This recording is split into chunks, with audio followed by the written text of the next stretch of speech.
Bueno, ¿qué tal, queridos auditores? Nuevamente reviviendo la historia acá con mi amigo Patricio Herrera. ¿Qué tal, Patricio? Gusto ¿Qué tal, saludarte. querido amigo? Buen día. Buen día, Radio Escuchas. Venimos recién llegando de una gratísima reunión en el Sporting Club de Viña del Mar con el equipo que nosotros Aquí tenemos. lo tenemos, digamos, para que ustedes Exacto. aprecien. Por ahí estábamos nosotros, por ahí, por ese sector. Reuniéndonos para ver estados de avance, para entregar un premio especial que se llama Premio Radio Portales y también un premio de nuestro programa. Claro, Momento. porque este es el clásico, el Sporting siempre aprovechando, digamos, sus competencias de carrera de caballo, da relevancia a quienes han estado de aniversario. Hace días atrás la Radio Portales cumplió 60 años y por ello, digamos, se está corriendo el clásico Radio Portales. Pero son varias carreras. Y la carrera número 12 es la carrera de nuestro programa, Reviviendo la Historia. Carrera reviendo la historia. Así que con mucho orgullo, ¿no? Y bueno, estuvimos compartiendo también en la plana mayor con el dueño de la radio, con la señora gerente también, y con el resto de los panelistas de los diferentes programas. Así que algo muy enriquecedor que nos compromete y nos entusiasma para seguir entregándole, digamos, el máximo de nuestro tiempo, nuestro conocimiento y llevarlos, digamos, para despertar este conocimiento sobre la historia nuestra. Además que recibimos señales interesantes de que nuestro trabajo está siendo muy bien recibido por la radio, pero más que nada por ustedes. Sí. Porque si los radioescuchas no son los que manifiestan la conformidad o el interés en nuestras participaciones y la de nuestros otros Sí. equipos que, paralelo a nosotros, que también están funcionando, uno diría, pucha, La valoración del programa la hacen ustedes. O sea, exacto. finalmente depende de usted, digamos, si nosotros seguimos o no seguimos. ¿Ah? Bueno, quiero cerrar lo que dijimos la semana pasada respecto de la... Nosotros saludamos a las especialidades de abastecimiento y de infantería marina en sus 208 años que cumplieron. Y yo quería sacar a colación la primera estrofa de ambos himnos, porque un himno, en realidad, así como les dije yo, el lema dice mucho, pero el himno también. El himno es bastante un poquito más extenso que un lema, por supuesto, pero fíjense que en el caso de la infantería marina, la primera estrofa dice: soldado al mar yo soy, que juro servir mi pabellón con mi fusil y el corazón. Y de verdad, el infante marina siempre está asociado a su fusil. De hecho, acuérdense de mi fusil y yo. Es prácticamente una conexión tremenda. Yo creo que un combatiente no se puede interpretar si no es con un fusil. Claro. Por eso cuando las tropas quedaban con escasez de municiones, la situación se tornaba insostenible porque no había cómo responder el fuego y había que retroceder. Y costaba bastante luego retroceder y amunicionar. Lo que es ahora volver. hombre fusil era antiguamente, en la Edad Media sobre todo, el hombre y su espada. Exactamente. Y bueno, y en el caso de los abastecimientos, la primera estrofa dice: siempre presente en nuestro lema, presencia vital eficaz, siempre presente y la fuerza abastecida, pertrechada, va.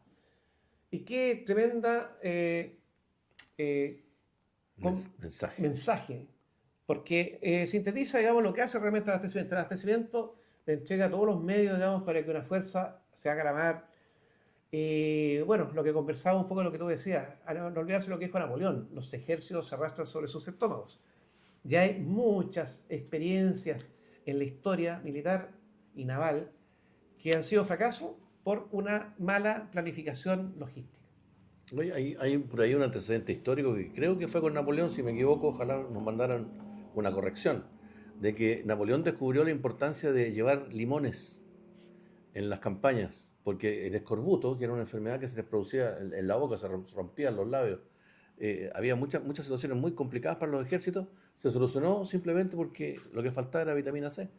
Entonces, el abastecimiento, la línea de comunicación, el apertrechar, el prevenir, el precaver las posibilidades, los problemas de agua en el norte fueron tremendos. Tengo una experiencia concreta. Yo en el 81, hablando 45 años atrás, era el oficial de materiales, el ayudante jefe del departamento de abastecimiento en la Esmeralda. Era mi último de subteniente. Y como tal, tenía el reaprovisionamiento y llevaba todo lo que era necesario, digamos, para subsistir durante la navegación en los distritos españoles. Pero nosotros teníamos considerado, durante el viaje, habíamos zarpado al Paraíso, zarpamos alrededor del 25 de enero, y 10 días más tocábamos puerto en Guayaquil, Ecuador. Y ahí nos reaprovisionamos y seguíamos después a Panamá. Resulta que en el viaje se produce el inicio de la guerra del Cóndor entre Perú y Ecuador. Me acuerdo. Por lo tanto, se eliminó la pasada por Guayaquil, seguimos de largo directo a Panamá. Entonces, lo que iba a ser en 10 días, al final fue como en 20 días. Por lo tanto, si uno no tiene una planificación adecuada, hubiéramos tenido problemas. Obvio. Claro. Entonces, prácticamente uno tiene lo que se llaman los niveles logísticos. Y uno tiene para tantos días, qué sé yo, y además tiene una planificación para poder consumir lo que se vence primero. ¿Te fijas? Entonces, bueno, lamentablemente sí, los últimos días estaban comiendo, todavía me acuerdo, digamos, porque lo que más, la verdura que más dura es el repollo. ¿Ya? Así que los últimos días eran puro repollo, ya no había lechuga, no había tomate. Sopa de repollo, empanada de repollo, sopa y pilla de repollo.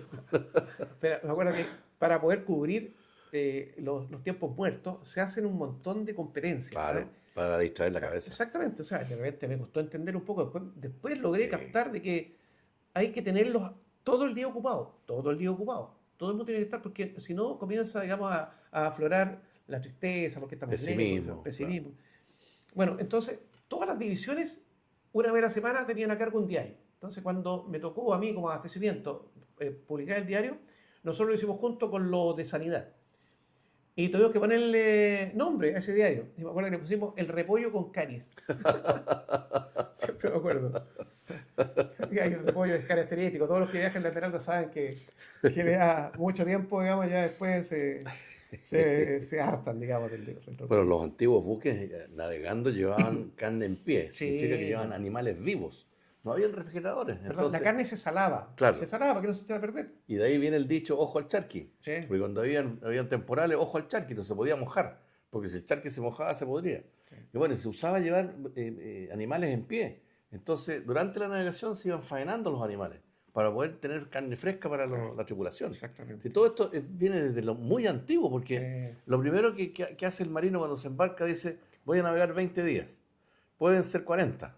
Ya, llevo para 40 días. ¿Qué llevo? Agua, comida, carne, harina para hacer pan, sal, etcétera. Se acostumbraba a llevar animales en pie, ¿eh? Sí, llevaban gallinas, sí, claro. llevaban cerdos, llevaban ovejas, ¿sí? De Exactamente. todas maneras.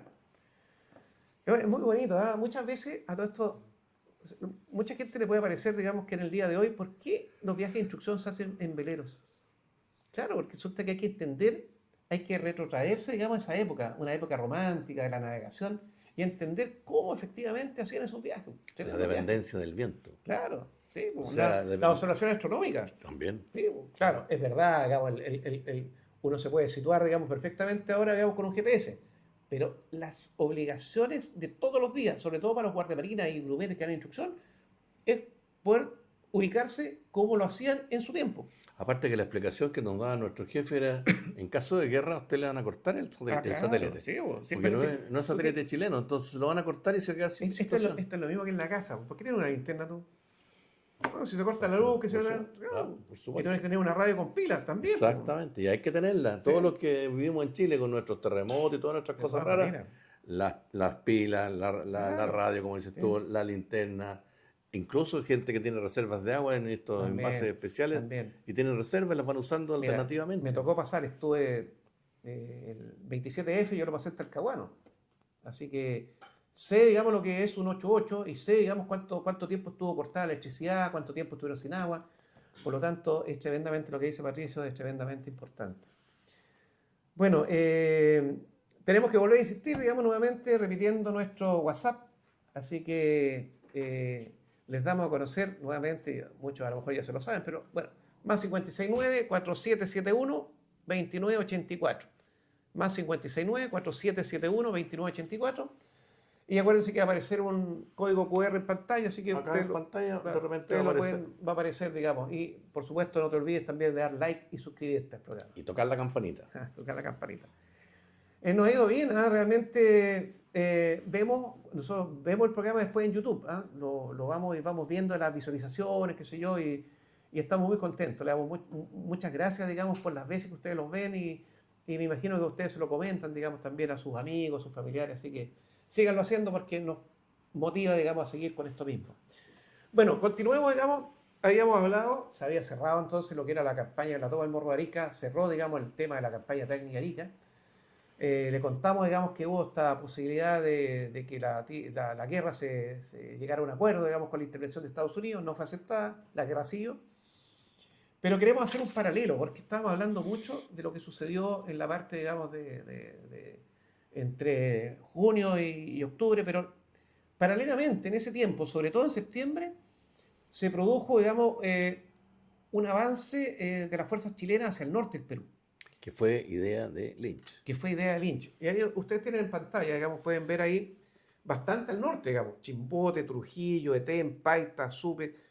Entonces, el ánimo era utilizar, digamos, los puertos, efectivamente, evitar, digamos, los reaprovisionamientos, Recaudar impuestos. recaudar impuestos, hacer un montón de cosas. ¿Por qué? Porque resulta que por mientras el ejército tenía que nuevamente comenzar, digamos, dado que no había fructificado la tregua, entonces, bueno, sigamos avanzando. Y creo que sigue después Lima. Exactamente. Lima, se viene Lima entonces. Ahora, no hay que olvidarse, sí, en ese entonces, ¿qué pasó? A ver, Perú se había quedado prácticamente sin una escuadra ya potente. Prácticamente lo único que tenía era la Unión, que todavía seguía, digamos, importante porque tenía bastante velocidad, tenía mucha movilidad, y tenía todavía la Atahualpa, fíjate. El Atahualpa, Sí. así como las defensas costeras de Arica, que tenía el Morro, tenía la costa, y tenía el Manco Cápac, allá Callao tenía la Atahualpa que hacía lo que hacía el Manco Cápac, lo mismo. Por lo tanto, no era fácil. Hay que reconocer una cosa, fíjense que ahí ya comienzan a aparecer ahora, en este tiempo, un elemento importante, las torpederas. Habían torpederas chilenas con el mismo nombre que las que estuvieron después en el sur, Guacolda, Janiqueo. Y eran chicas, pero tenían mucha movilidad. Llegaron a tener 18 nudos. Claro. Y creo que tenían, el torpedo, la verdad que el torpedo era una carga explosiva que tenían a lo largo, tenía un botalón, o sea, un palo que sobresalía por la proa. Y ese es el que se acercaba al lugar que ellos querían, digamos, atacar. Pero como eran chicas y tenían bastante maniobrabilidad, lograban, sobre todo operaban, digamos, en momentos en que pudiera darle un factor sorpresa. Entonces, o en la noche, o de amanecida, qué sé yo. Ahí se producen varios enfrentamientos, nada tan decidor, pero sí hubo enfrentamientos. Porque Perú también tenía algunas torpederas. Así que eso es importante porque comienzan a aparecer, digamos, otro tipo de buques, otro Exacto. tipo de unidades. Aquí hay que hacer un reconocimiento a esas tripulaciones, porque lo que está escrito es que cuando se dirigían al buque enemigo era prácticamente un ataque suicida. Sí, pues, La sí. cantidad de gente de torpederas que murieron atacando a un buque fue muy alta. Claro, porque una explosión, digamos, con un botalón a 4 o 5 metros, Claro. prácticamente es dañar la propia unidad. Exactamente, y había que acercarse hasta el casco del buque enemigo. Si eran sorprendidos, empezaba a llover balas desde el buque. Entonces fueron realmente verdaderos ataques heroicos, pero Ahora, para no dejar pasar, fíjate, en relación a las torpederas, esto si uno lo dice, muchos no lo creen, ¿ah? Pero nosotros tuvimos una torpedera navegando en el Titicaca, en sí, el lago Titicaca, la exactamente, Colo Colo. La exactamente, Colo Colo se desarmó, se llevó desarmada por claro, tren, digamos, hasta el Titicaca y ya desarmó. exactamente, Se armó, ¿por qué? Porque resulta que, como habíamos dicho, que la fortaleza militar de Perú se fue toda la sierra. Entonces, una manera, digamos, de poder tener un elemento, digamos, que pudiera contrarrestar, qué sé yo, en el altiplano, era eso. claro. Para reaprovisionar, Claro, justamente. y Para es reaprovisionar. importante, la verdad que son las cosas un poco curiosas de la guerra, pero es importante compartirlas. Porque trasladar una torpedera por la Sí, sierra, por las alturas, por la serranía y llegar hasta el lago, volver a armarla, todo eso era una epopeya. claro que sí. Pues. Bueno, ¿quieres decir algo, Patricio? Esta es la campaña que Sí. organiza Lynch. Afortunadamente a él le dan el visto bueno porque Lynch era muy adelantado de pensamiento táctico. Entonces hacía proposiciones que a veces no se las aceptaban.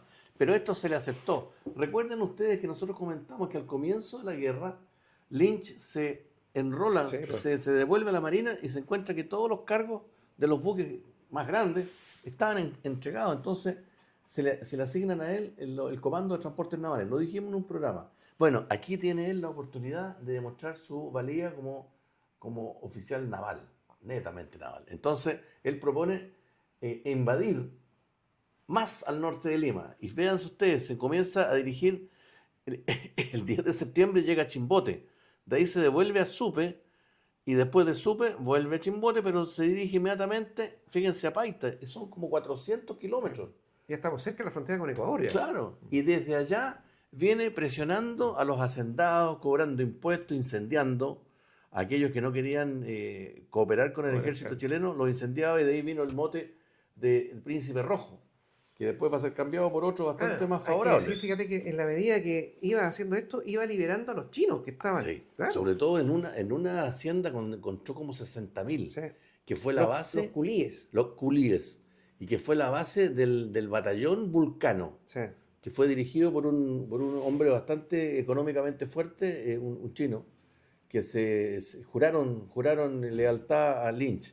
Y también aquí lo que tú mencionaste el otro día, Lynch había participado en la guerra en China, la guerra del opio. La guerra del opio. Entonces él estuvo en China y aprendió a hablar chino. Entonces en casi todas las reuniones que se hacían con los chinos, estaba don Patricio porque con él podían conversar. Y de ahí pasó a llamarse el Príncipe Rojo. El Príncipe Rojo. Claro. Y bueno, y se hicieron unas ceremonias tremendas con matanza de gallos, sí, cortándole el cuello, sacando la sangre y bebiéndose la sangre porque estos chinos no eran cristianos, pues, entonces tenían ritos bastante salvajes. Ahora, hay que reconocer que estos chinos estaban en situaciones bastante difíciles. Precarias. O sea, para ellos, digamos, la actuación de Lynch fue una salvación. Claro. Hay una canción. Sí, pues.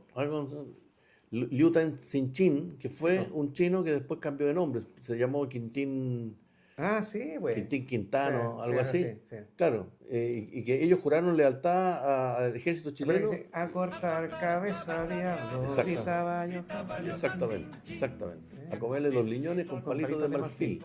Y que lo que pasa es que una vez que terminaban los combates, ellos descuartizaban. Entonces, la canción no es alejada de la realidad. Así es que bueno, esta campaña le resulta a Lynch y finalmente entonces se va a producir una acción envolvente. Está acá el grueso de la escuadra y aparece de pronto este ejército que viene bajando y que va comprimiendo las fuerzas que quedaban hacia Lima, donde ya vamos a terminar invadiendo Lima y se va a producir la última fase, que es la de la Greña o de la Sierra. Por eso es que es importante, colócate la figura ahí. Bueno, esto es importante también. Dentro de septiembre, mientras se producía, digamos, todo lo que estaba conversando Patricio, el 13 de septiembre, estando la Covadonga en Chancay, una de las ingenios, digamos, que tenían los peruanos era poder vestir, digamos, botes con elementos atractivos, de tal manera, digamos, que fuera interesante capturar esos botes y llevarlos al buque. Y eso lo hicieron, digamos, con un bote que lo armaron de dinamita, de tal manera que cuando este bote, digamos, lo acercaron al costado de la Covadonga, explotó e hizo, ¿no es cierto?, hundir a la Covadonga ahí en Chancay. Y la verdad que murieron hartos en la Covadonga, digamos, de su comandante hacia abajo. Y bueno, así como nosotros tenemos la independencia ahí en Punta Gruesa, ellos tienen ahí. Hace un tiempo atrás, digamos, apareció la idea de poder reflotarla, pero es muy difícil.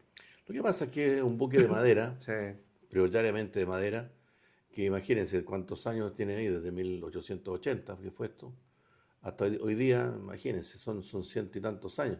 Entonces ya la madera tú la tocas y se deshace. Lo mismo que nos pasa a nosotros con la Esmeralda. La Esmeralda, y también acuérdate que lo que decimos, ambos buques son santuarios. Exacto. O sea, ahí murió mucha gente. Claro. Entonces, los que murieron y están ahí, que sigan ahí. O sea, en realidad esa fue su tumba. O sea, exactamente. Este famoso bote le llamaban brulote. Sí. Y sobre todo la cubierta le ponían fruta, alimentos y cosas así. Claro. Entonces, fue un ardid que se había hecho antes. Sí. Entonces el comandante de la Covadonga, que no recuerdo quién es, no sé si recuerda, pica con un señuelo, con un incentivo una carnada, claro, tan básica. Y bueno, y se pierde ese buque que representaba mucho para nosotros. Claro. Porque... Si bien era un buque que ya tenía su tiempo, pero el ser vencedor, digamos, de Punta Gruesa tenía una... Y sobreviviente el 21 de mayo. Claro. Entonces, que se perdiera fue un golpe, yo creo, para Chile. ¿Eh? Un golpe no fuerte, porque no es gravitante en el poder naval.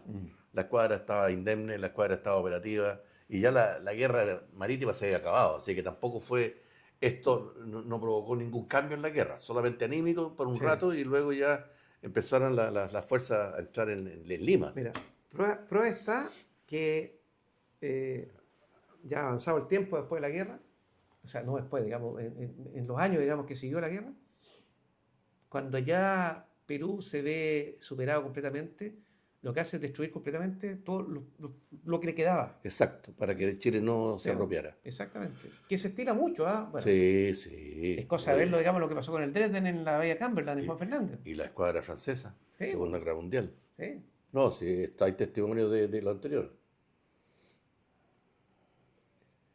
Eh, lo que pasó también, digamos, en la Segunda Guerra Mundial con el acorazado alemán Graf von Spee En en Uruguay. Montevideo. También, Claro, pues, claro, exactamente. claro.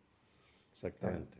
Nadie quiere, digamos, entregar, digamos, su unidad. Preferible, digamos, bueno, y trató de hacerse con el Huáscar también, pues, Con el bueno. Huáscar, con la independencia, bueno, no es necesario porque Claro. está callada. Pero con el Huáscar, efectivamente, así fue. Claro, Pablo de Ferrari, exactamente. Aquí nos están ayudando. Pablo de Ferrari, el comandante de la Covadonga ahí. Claro. Ya, Sí, exactamente. perfecto. Así que, Lamentable decisión pues, de recoger algo que probablemente ni siquiera era necesario, fíjate. Sino que, picaron. bueno, al final, fíjate que las guerras, con tantas acciones prácticamente casi todos los días, esto es un poco, fíjate, como un partido, a propósito del mundial que estamos viendo. Esto es como un partido.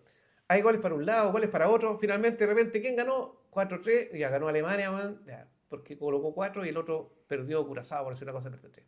Aquí también hay aciertos y desaciertos. Claro, claro, Y como sucede en toda la vida. claro. Pero finalmente, Errores no forzados. error no forzado. Ah, Pero finalmente, lo importante, y eso es lo que finalmente se alaba, digamos, cuando tú logras superar todo eso, porque generalmente, digamos, los desaciertos podrían generar algún tipo de sí, problemática que te haga, digamos, abortar una acción, o que te haga, digamos, sentir una frustración tan grande, digamos, que se pierda el objetivo. Y quizás eso es lo importante, de ahí vienen los líderes, que exactamente. son capaces de alzarse, digamos, a pesar de todas esas dificultades Exacto, y seguir hasta que se cumpla el objetivo final. exactamente. Cuando todo el mundo se desanima, Claro. el líder el que dice no Claro. y levanta a las personas de una situación que no se veía venir. Acuérdate que cuando uno, me acuerdo mucho de nuestras clases logísticas, ¿te acuerdas en la Academia de Guerra? Sí, Cuando en los ejercicios se planificaba, qué sé yo, determinada acción, y tú decías, digamos, esto me va a costar tantas bajas. Tú determinabas.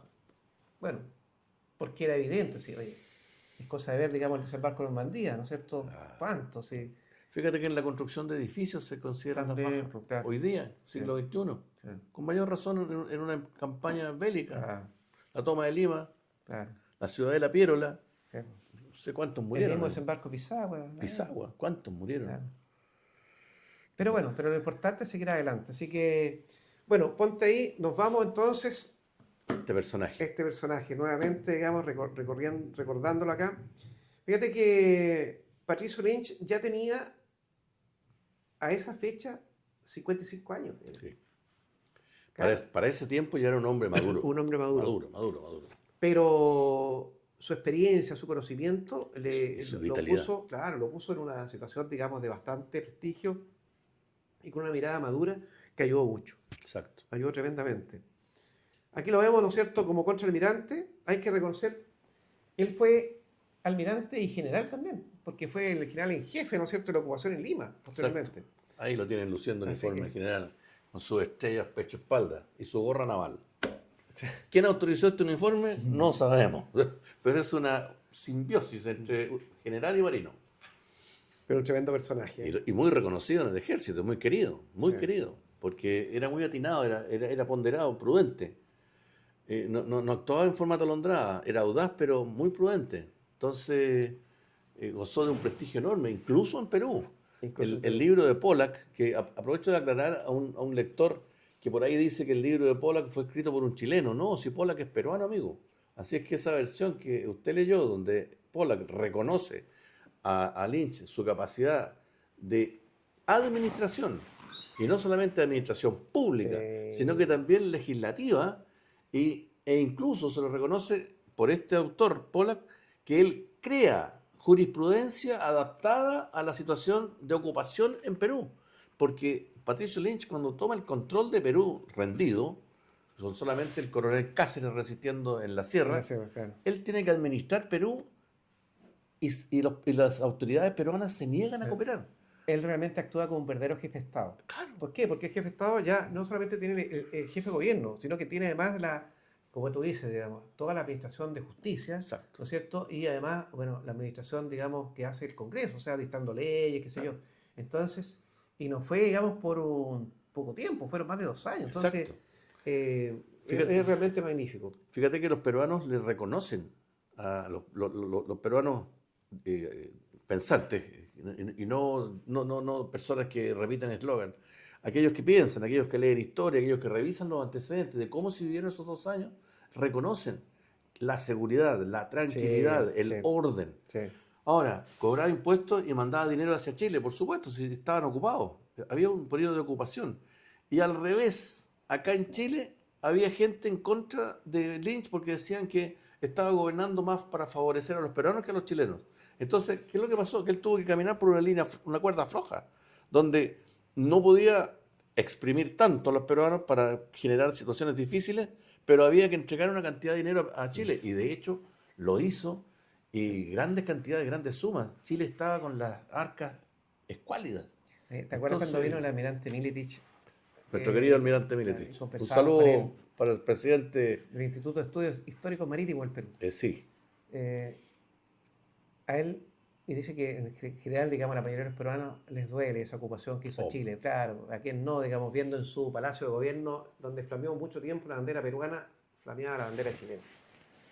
Pero bueno, Es la historia. es el costo y el costo de la guerra. En todo caso, eh, yo, de este libro, fíjate la parte final, él reconoce, Lynch, de que ya comenzó a ver, digamos, bueno, ¿y a quién le entregamos el poder? Pues si ya está recuperado el país, está, digamos, hecho La firma del tratado. la firma, y sabían de que se iba en fondo ordenado, digamos, independiente, digamos, de todo lo que pasó después en la sierra, pero por lo menos ahí ya se había ordenado bastante y él necesitaba, digamos, bueno, entregárselo a alguien. La idea no era quedarse, digamos, con Por supuesto. eternamente ahí. Y eso, fíjate que no fue fácil, No. no fue fácil. Eh, Ahora, de las otras cosas, digamos, que también es importante aquí reconocer, habíamos hablado de que cuando Prados sale del país, digamos, en busca de mayor armamento, mayor buques, para poder contrarrestar, digamos, los chilenos, aprovecha Nicolás de Piérola y se toma el poder. Pero Piérola tenía una gracia, Piérola tenía un arrastre tremendo con la gente. Y él se pone al mando incluso de las fuerzas peruanas en muchas acciones militares. Y la gente estaba ya bastante aburrida, digamos, del político tradicional, veía mucha frustración frente a cosas, digamos, que se le habían prometido y no se cumplían, y vieron a él en una alternativa. Así que en ese aspecto, digamos, creo que Piérola logró cautivar, digamos, a la gente. Porque ahí nosotros tenemos que reconocer, nosotros somos chilenos y estudiamos siempre la mirada desde Chile, pero debemos reconocer que mientras se producía la guerra del Pacífico, Perú estaba prácticamente en una guerra civil. Sí, sí. Entonces Mucha estaban disputa de poderes. bandos separados, Mm. entonces obviamente, ¿cómo podía ese país actuar sin un frente interno unido, que era tan importante? Acá en Chile también habían protestas porque la guerra no era más rápida, protestas Y porque, fíjate, etcétera. fíjate Pero que no habían, perdón, pero no habían facciones. Fíjate que eso es algo que hay que reconocerle a Chile, a través Sí. de toda su historia, realmente, salvo casos muy específicos, pero bueno, quisimos adelantarnos un poco, la verdad que la figura de Patricio Lynch tiene, digamos, una importancia tremenda en lo que viene después, porque tenemos que llegar, digamos, prácticamente al inicio del o sea, del año 1881, con las batallas de Chorrillo, Miraflores, después la ocupación de Lima. Pero eso es un tema, digamos, que da para bastante, por eso que lo hemos dejado para el próximo programa. Así que, bueno, muchas gracias por la atención. Seguimos la próxima semana. Un abrazo para todos. Adiós. Adiós.